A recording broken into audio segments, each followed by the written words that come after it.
In this demo, we'll see how easy it is to send documents for electronic signature using DRTE.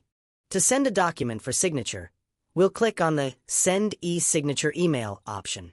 Select the doc template for signature and click Next.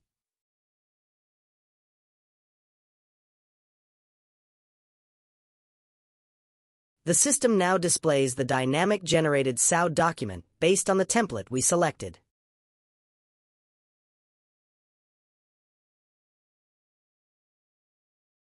Now we're at the Recipient and Signature Setup screen. This is where we assign the primary recipient and set up signature placeholders. Click Proceed to move forward. System will ask you which DRTE email template to use for send e-signature email to primary recipient.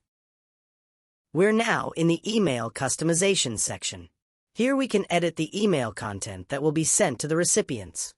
The email can include a personalized greeting or any additional information user may have to add. After sending the email, the recipient receives it and clicks on the signature link. This takes them to a secure signing page. First, they see an acknowledgement screen. The recipient can view the document that needs to be signed. On the left sidebar, we can see thumbnail previews of all the document pages. After providing the electronic signature by recipient, the recipient clicks Consent to store IP address and hits Confirm signature to complete his process.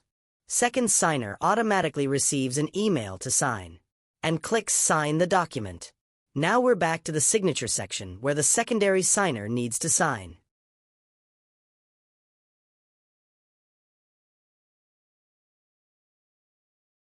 After both signatures are completed, an e-signature certification is generated.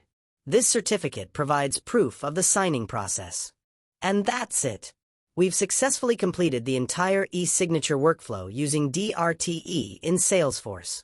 From selecting the document template, to customizing the email, to collecting signatures from multiple parties, and finally generating the certification, the entire process is seamless and secure. Thank you for watching.